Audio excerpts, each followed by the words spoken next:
Hi, everybody, and welcome. We're still waiting for our third panelist to arrive, but hopefully she will. I'm Brian Corkery, Managing Director of Banking Financial Services here at TestMu AI, and delighted to be moderating today's conversation. Our topic, BFSI Playbook, AI with Trust and Quality. The title captures pretty fundamentally the tension that we're all dealing with right now, right?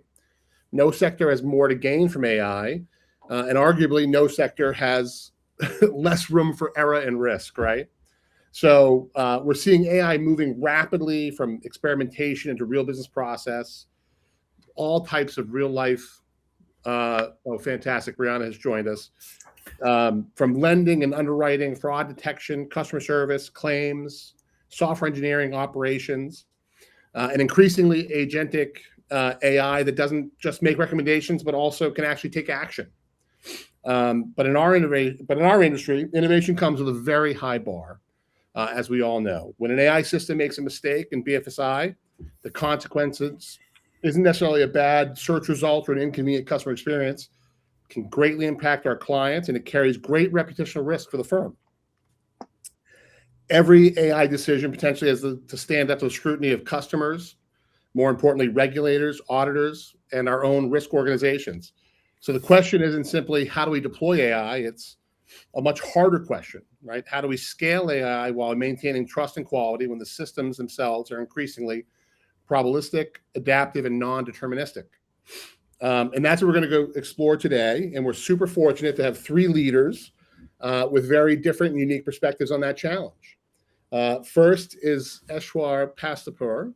Eshwar is an award-winning CIO, technologist, entrepreneur, and speaker with more than 30 years of global experience across AI, data transformation, two-time CEO 100 award winner, and was named Michigan CIO of the Year in 2023. He's also delivered more than $100 million in business value through modernization and automation. And today, as founder and CEO of Symplyphy.ai, Eshwar is focused on helping organizations turn AI from hype into practical business outcomes. So welcome, Eshwar. Thank you. Next is Brianna Elsass. Brianna is the EVP and Chief Digital Officer at Associated Bank. Deep experience leading digital transformation across major financial institutions. She's led award-winning digital omnichannel and AI-enabled customer experience programs, integrated multi-billion-dollar acquisitions, and modernized core platforms. I am particularly appreciative about Brianna's perspective is that she brings to the conversation a client focus, right? The customer and how we innovate aggressively while maintaining clarity, confidence, and trust. Welcome, Brianna. And finally, Anand Moorthy. Anand brings more than 30 years of global leadership experience across strategic planning, sales, operations, and P&L management. Anand recently retired from Capgemini, congratulations, as the global head of quality engineering and testing. During his career, he's built and led major testing and consulting practices at Capgemini, Hexaware, and Wipro, growing significant technology portfolios and advising CIOs on enterprise technology strategy. He also brings a particularly relevant perspective as well, which is given his deep experience in testing quality and enterprise transformation and what it takes to move technology from the theoretical and the strategic into execution at scale. So welcome, Anand, and thank you all for being here. Thank you. I'm going to start with a fairly simple question. We've all heard a lot about AI. We've heard a lot about pilots and proofs of concepts, but we'd like to focus on what's real. So can each of you share one AI system or workflow that your organization has actually adopted, not a pilot, and what made you comfortable deploying it given the regulatory environment you operate in?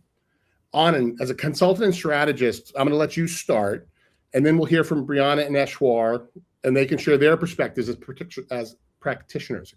So Anand, please. Sounds good. Always good to start on this because this is the evolution, right? So if I look back on quality as an industry, reflect back 20, 25 years, it started as control. And it was always about what can you control? Is it in or out? Is it on-time detection? And then that evolved into assurance, which is, more in terms of structured practices of how you want to fix it in time, prevention in time, leading further to automation. And in the last decade or so, in some shape or form, it's moved into AI, not necessarily being called out as AI. It's more in terms of healing, self-healing, learning, trying to put predictive analytics in place. And where I see the future moving is more in terms of what we are going to govern as AI. If you really think about it, the governance of AI is going to be the future, because what is right in the domain that we are is going to predict where the future is going to be. That's the way I look at it from a purely services point of view. It's okay to say, okay, we have LLMs, we have learning, we have putting it back in the system, we have systems which will learn and continue to go ahead. But what's going to govern that? Where's the domain expertise going to come in? That, I think, is the future to be. Super. Brianna, can you share an experience? Sure. Thank you for having me on the panel. So my experience with my new organization is relatively new. So I'm actually going to speak more broadly, holistically, at a couple of the different areas that I have been in the past, and share more broadly.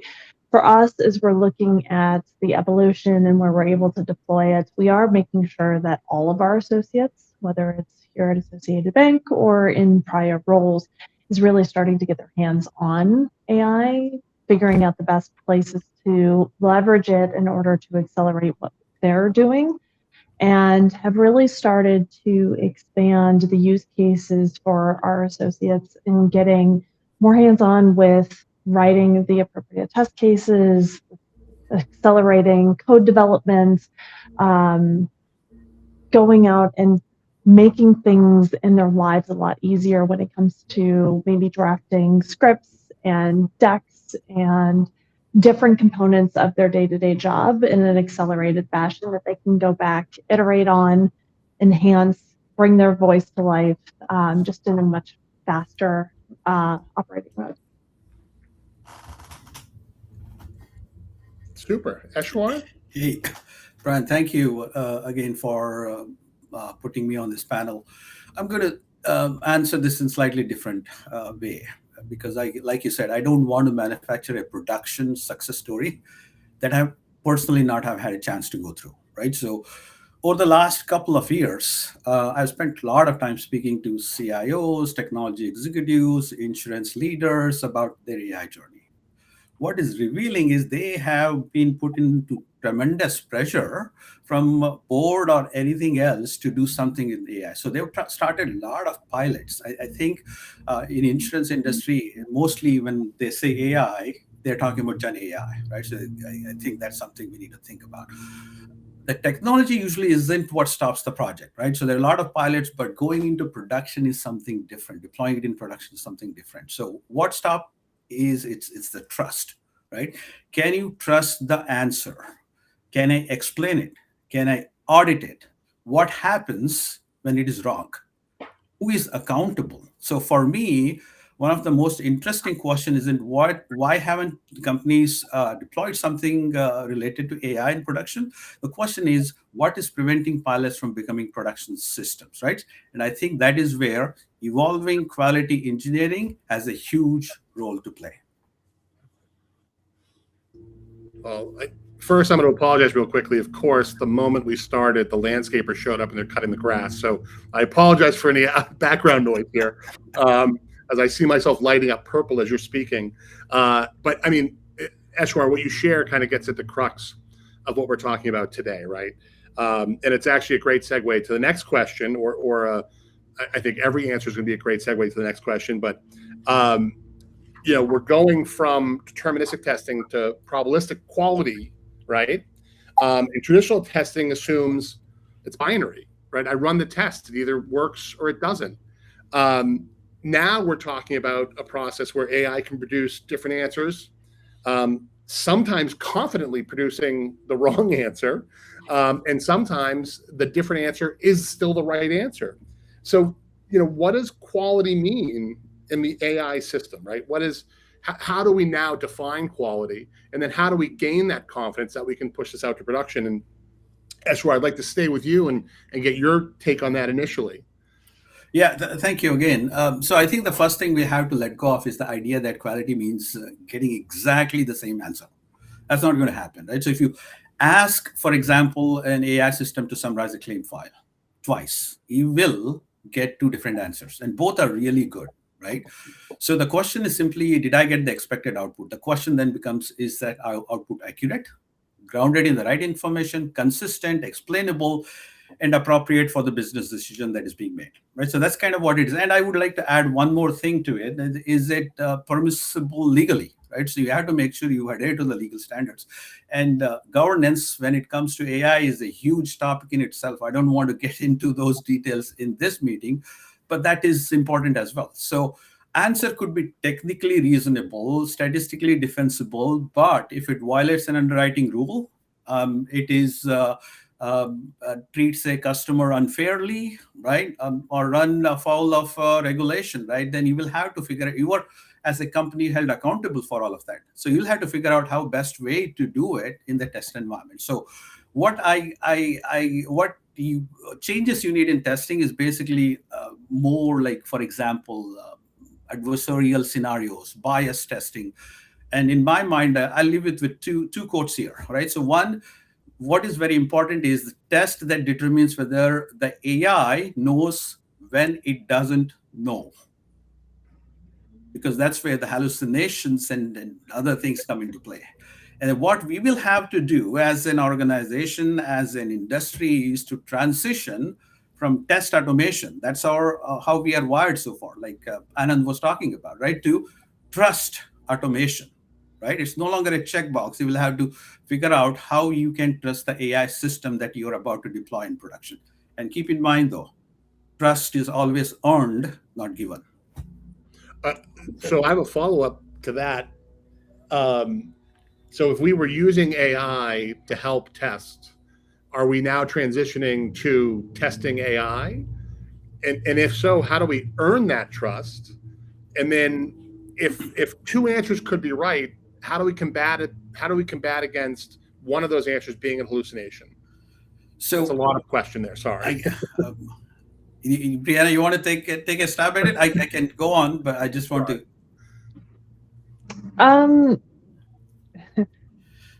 I'll take a stab and you can layer in. So for me, it actually goes back a little bit even to, and I'm sure everybody's seen the old school diagram where you have the difference between requirements in and the outputs coming out with a product. And when you look at different product development cycles, you have the translation between either two people or two AI agents or an AI agent and a person, right? And so that's where I think integrating that human in the loop process around, if I'm going to put this forward from a product development perspective and have AI assist me in launching a digital product, I want to know where are those critical moments in that development cycle of the product or the feature that I'm inserting human eyes. Is it meeting the objective of the customer experience I'm trying to build? Does the code actually match the standards and the expectations of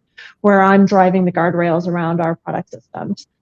Does the style guide match what we're trying to do? And so there's those critical moments where I think you can interject, course correct as it's going, and drive the right solution. So I don't know that we, particularly in my industry where it's highly regulated, I don't know that we've gotten to the point where we are completely hands off and eyes off of the process, but having the right moments to interject a thoughtful gut check, check and release kind of a pace. Oh no, you're so dead on. Human in the loop. Yep. Right. I think it's something that's never going to not be.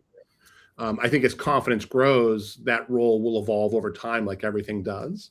So we get to the next granular level of that, though.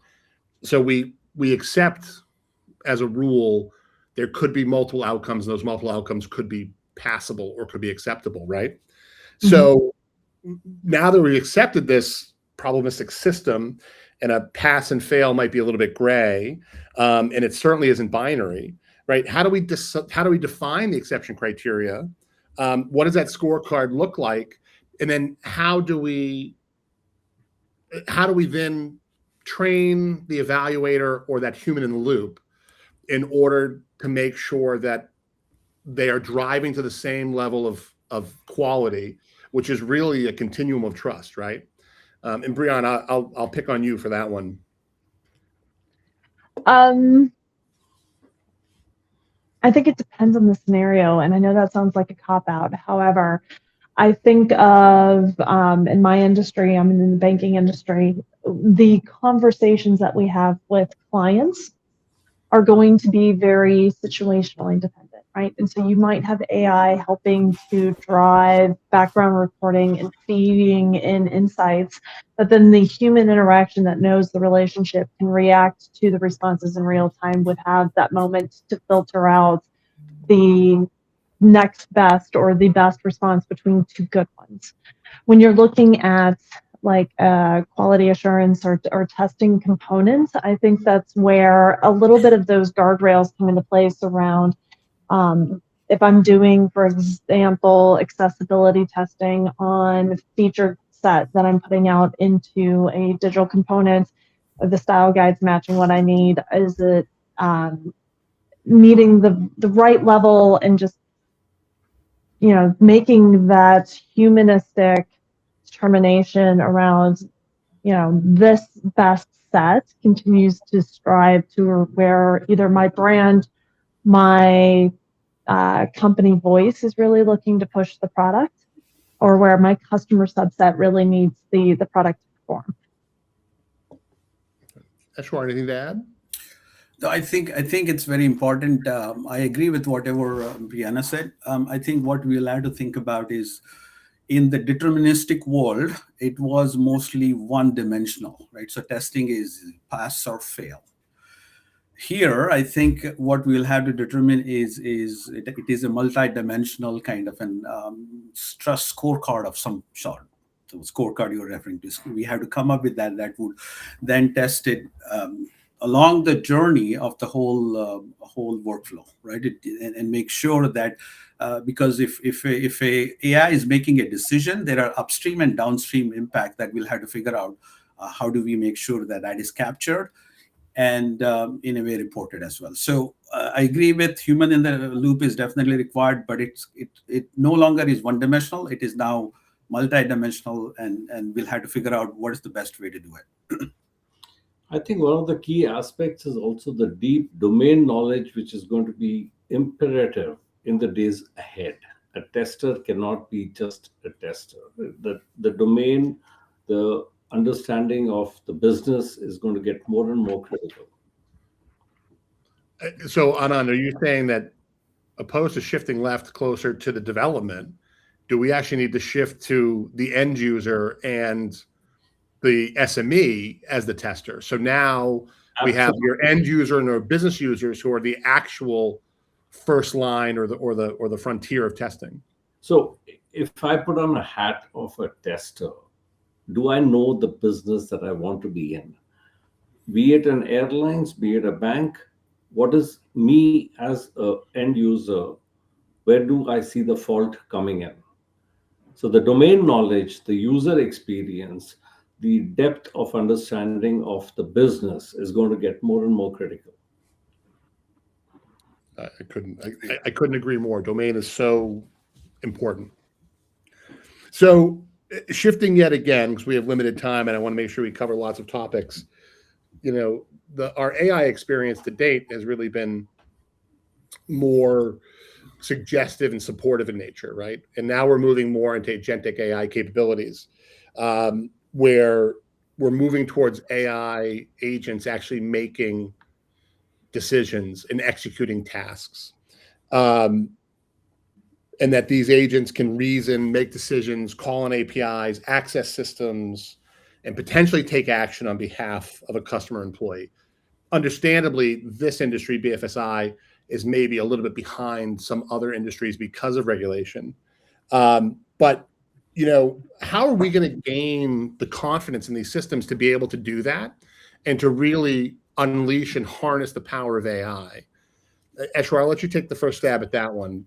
Yeah, thank you, Brian, again. So what you're in a way saying is we're going from an AI, Gen AI kind of a world into more of an agentic AI, multi-agents talking to each other and doing stuff on their own, right? So with less and less of human interaction, right? So now what's going to happen in my mind is it goes from testing intelligence to testing autonomy, right? So now you're giving autonomous capabilities to the agent, and how do you make sure that they are working the way they should? They're making the decision they should, right? So that's kind of how it is. So there are multiple ways to approach it. I mean, what you will have to do is to in a way test the entire journey, right? So if an agent is trying to do set of steps, you will have to make sure, first of all, that all those steps are in order, right? So otherwise a misstep here could lead to a lot of implications later on. So how do we do it? I think again is something we all need to figure out, but that is something needs to be taken into account, right? So imagine an agent in insurance world, a simple claim, right? So it retrieves the policies, checks coverage, calculates, then does a lot of things. But at the end, if it is going to make a decision whether it's going to deny the claim or not, I think that is where do you still want to give that capability to an agent, and how do you test that, right? So again, I go back to my original comment, right? So I talked about trust automation. Here even you have autonomy needs to be earned in a way, right? You start with low risk. You start with something small. Summarize claims files, for example. That's okay. Nothing is going to happen, right? There is still human in the loop. Then you graduate that into putting like Brianna was talking about, some guardrails, right? So you start talking about, okay, you can make these decisions now, but still I want somebody else to verify that. And then you keep on doing that till you finally feel comfortable releasing that to production, right? So that is how you do it. I mean, there is no other simple solution. But again, even in production, you will have to figure out a way to look at bias, because it all depends on data. If you leave it like that for a couple of months, you will start seeing drift, which again is not good. Ultimately, company is responsible for that, right? So that's kind of what my thought process is. When AI talks, you test the answer, right? So you summarize a claim file, you test that. But when AI acts, you have to test the consequences. And then again, autonomy for an AI, agentic AI is earned. And so give it a lot of thought before you start letting it touch your customer bank accounts, right? Oh, 100%. And insurance especially, right? Insurance is a science of itself, which is purely, in the rearview mirror, right? It's all historical. And now we're talking about something that there is no history and it's only forward looking. So it's an interesting example. Bree, anything to add there? Or so I'm going to hit you with a hard one next. No, I don't have anything to add there per se. I think it was well summarized. You can hit me with a hard one, I suppose. Well, so not to oversimplify what Eshwar just shared, but essentially Eshwar is saying we need to earn this trust, and like any evolutionary process, we need to crawl, then walk, then run, right? Unfortunately, in business, the demands are typically accelerated, and the horizon is near for results. So how do we first facilitate the crawl, walk, run, and then scale to enterprise size in order to deliver the returns that makes it worthwhile for Brianna to spend her calories on this instead of something else to drive that return, right? So the simplification of the question is how do you scale this thing for enterprise use? Everyone's going to look for probably the biggest cost takeout first. Very transparently, that's usually how businesses go ahead and prioritize things. I would say an approach that I would prefer when it comes to really letting loose AI in a way that can continue to iterate is more the acceleration of the team. So I would say testing is actually a great place to start to pressure test and scale with pace. for enterprises. Churning through automated test cases, that is rinse and repeat for a lot of folks, right? So where you're able to leverage AI to continue to create that, execute on those automated test scripts, layer in the creation of new, and then look for opportunities to pull that forward, right? And so where are you able to constantly interject testing as part of the development cycle, pull that forward and more frequently in the process, accelerate then leveraging AI to help with the creation of code, designs, different patterns that we are able to interject, and so that you're just making the overall process and holistic funnel more efficient, so that you're able to interject that more frequently. You'll increase the effectiveness of the tool. You'll increase the overall enterprise comfort level with AI. So I think that's a moment where you can continue to build and iterate very quickly and scale at an enterprise level. With that, you'll get more comfort and you'll be able to venture off into areas that are maybe a little less or a little bit more risk prone and maybe a little less comfortable for bigger enterprises to interject AI. Well, yeah, like as you know, testing is always a proving ground, right? Because you're doing it in the laboratory, and so you're not necessarily touching clients, and you're making sure that when it touches clients, it'll work. So logically, it makes sense, right? This is where it can be a proving ground. We can also, you know, testing is typically a bottleneck, regardless of code production, and code production is going up, up, up, up, up. We can now alleviate that bottleneck and make it a proving ground for adoption of AI more broadly, right? So it's a great answer.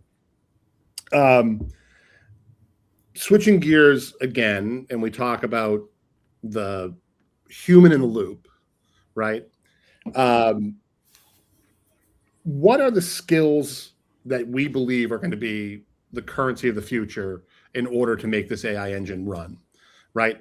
I think we also face a challenge, and if you want to address this as you talk about it, validation is so critical when we're talking about human in the loop for AI. And you have a whole new generations of programmers who don't necessarily have the experience and discipline that people had gone through with kind of the binary testing process. And those are your key validators now, right? And they're maturing and becoming more experienced and leaving that pipeline. So how do we prepare for the future, and what are those skills? And then how do we make sure that the folks coming into the pipe are going to acquire those skills as we cycle out of more traditional programmers and developers and engineers in the pipeline? And I know it's a little different than the question we had posed when we prepped, but I just think that's where the conversation took us. And again, Bri, I'll put you on the spot. He's on you. He's on me. That's okay though. I think the future of engineering is actually, in my mind, going to change in terms of who we actually define as an engineer.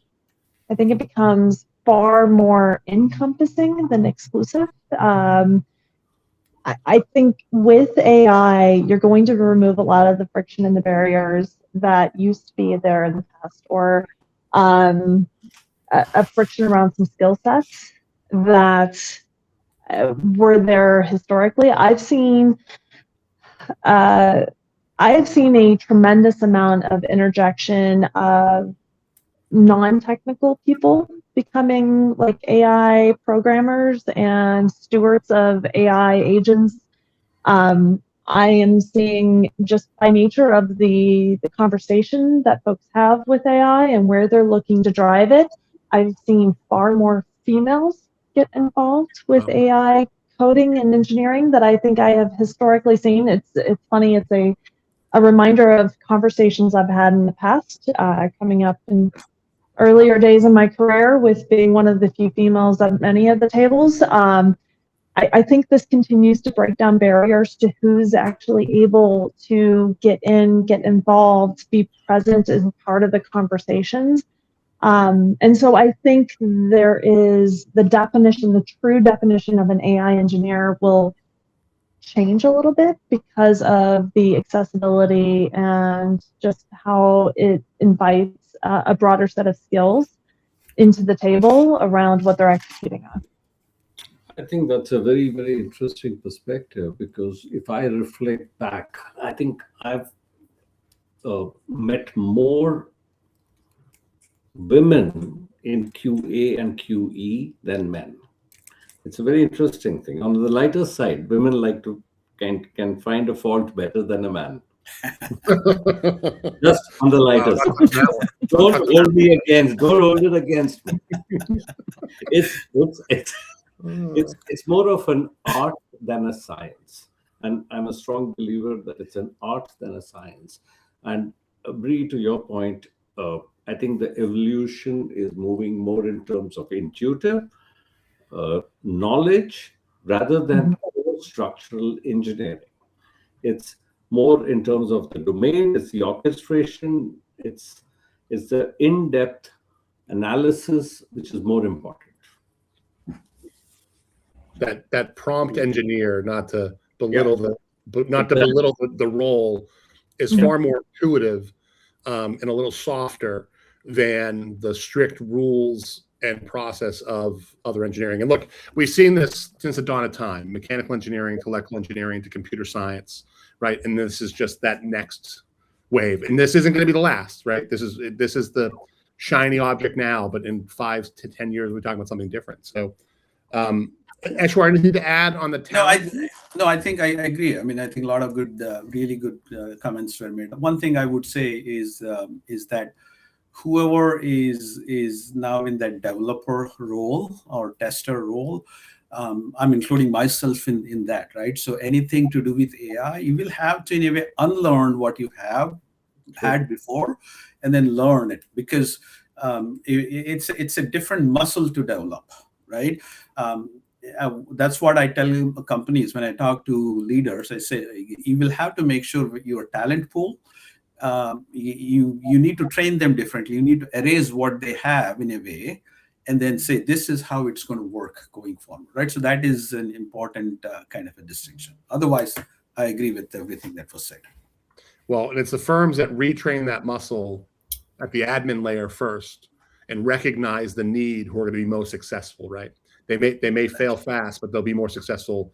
The folks that are holdouts and think the old way is the right way are the ones who are going to become dinosaurs. So no, I agree wholeheartedly. All right, changing gears to the last time, and this is generally a question I hate hearing and I hate asking, but given how new this is and given how rapidly it's moving, looking 3 to 5 years out, what do we think will matter more? The quality of AI, or the ability, or the organization's ability to trust, test, and govern it? And unfortunately, it looks like we may have lost Bree to some tech issues here. And I'll open that up to both of you. Go ahead, Eshwar. Yeah. So if the question is next 3 to 5 years, right? How companies need to evolve into this AI world. I mean, it's AI is changing very fast. I mean, in an exponential way, like you put it, right? So what would differentiate companies, in my mind, is how fast, the velocity in which they can deploy with confidence these AI tools. And that's a broader statement. Within that, the way you will have to do is to make sure that your talent pool is ready. You have the right tools, right access to the right models, building your own domain-specific language model, things like that are very important. So agility or velocity is of utmost importance, and that kind of build is required for your company to move forward. If you're talking about model in next, if not already, next few months, years, everybody would have access to the best models out there, right? It's not about what model you have access to. It's all about whether you have institutional capacity, capability, or mindset to deploy solutions faster. And that is what differentiates companies. And I think that's what companies should strive for. Before you share, it is really an interesting concept, right? That access to the best is no longer the differentiator because everybody has access to it. It's how you use it and how you leverage it, which gets to the second part of that question I started to ask, which is, how do you build that institutional strength to be able to test and govern it so you can drive to trust of the tools, right? And Anand, I would love to hear your excuse me, your point of view on this as well, because you've seen this transformation already in a couple different evolutions in organizations, and you've helped organizations harness that power and be successful. So I'd love to get your take on it too. So in my mind, I think the key aspect going forward is going to be the governance. AI is one piece of it. How do you govern the AI, validate it? And you need, actually, if you really think about it, you need an AI to be on top of the AI. And that comes only with human intervention with knowledge. There is no substitution for that. I think the human intervention with knowledge of what is the outcome is going to be the key in the days forward. Because there is no substitution to that piece of the repository of knowledge which the mind keeps. And the analytical thinking, while AI can give you data, can give you output, can give you options, but if you really scale down, the emotional aspect, the judgment aspect cannot be substituted. That piece of it. Otherwise, we are all living in the era of, what is being decided by the Terminator of the future. So I think the aspect of the human aspect is the key, and that comes in two things: the knowledge and the emotion, not substitutable, but AI. Yeah, and just to add one more thing, Brian, is that I think the foundational aspects of any kind of testing or anything else like governance has to be in place and in fact upgraded to whatever AI is bringing to the table, right? If not, nothing works. If you don't have a good governance, if you don't have a good data strategy, AI is nothing without that. So you will have to have foundational. On top of that, I would agree that other things need to come into play. Yeah. This has been all great input. Brianna, I know that you ducked out for a second, probably some tech issues. We were just talking about, looking out 3 to 5 years and, what the organizations need to do to harness this power and be successful. Anything to add to that, or I'll ad lib with one last one too.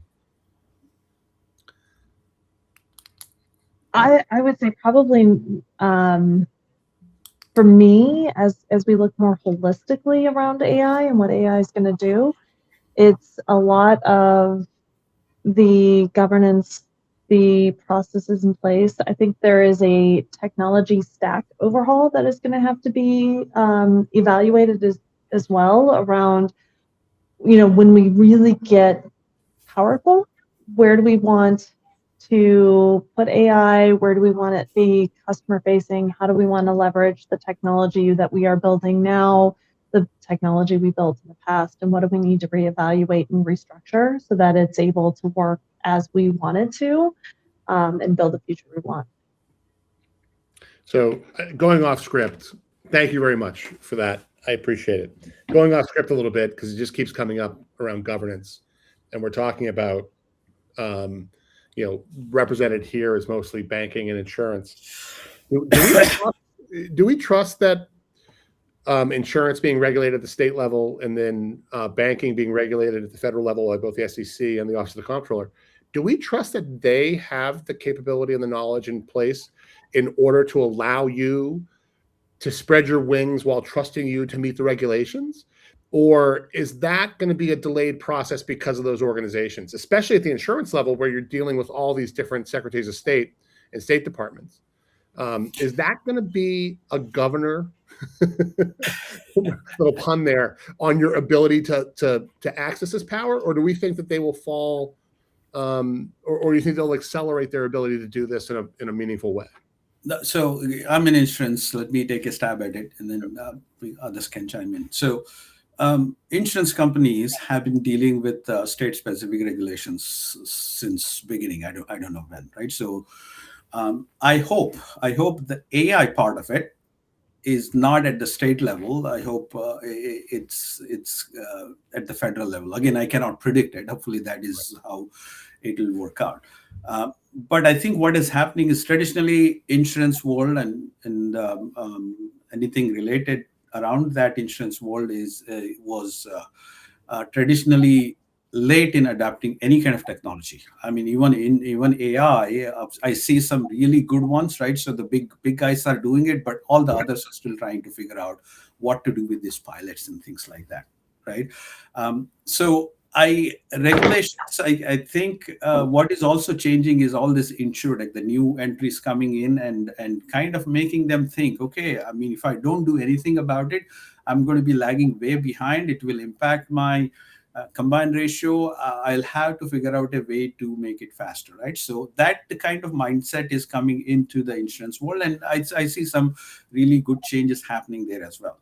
But having said that, I hope the regulations specifically related to AI are at federal level, because if we have to deal with every state specific AI rule, then I mean, EU is even European Union is coming up with not country specific the regulations for the whole European Union, right? So we'll have to do something like that. Again, I don't know whether it's going to impact, but insurance companies have dealt with it before. Hopefully they do, but we don't get there. Right. Bree, And shed a little light from the banking perspective. Yeah, I'll echo a lot of that. There's obviously some of the big banks out there that are going to be impacted by what the EU puts out in place. We've got that history in the past where federal regulations are ideally what we put in place, but banks take best leveraged practices from other areas. Like we have regulations around personal data, ADA, different components that I think can be layered in as guardrails to help guide where we're going with AI. And I think those future leading areas like the EU is going to help shape where some of the bigger banks, the more worldwide banks are going to go, and that'll trickle across the rest of the industry pretty quickly. Super. Anand, do you want to have the last word on that one? I leave it to the experts to have concluded this. So I'm all for. I think it's the knowledge. It's a new era, and I think we'll evolve this as we move along in this journey together. Well, we're just about time. Thank you very much. It's been fun. I appreciate you tolerating me jumping all over from topic to topic. Any one of those questions we could have filled an hour. So we really appreciate it. And hopefully you guys did too. So thanks so much and have a great rest of the day. Thank you, guys. Thank you. Take care.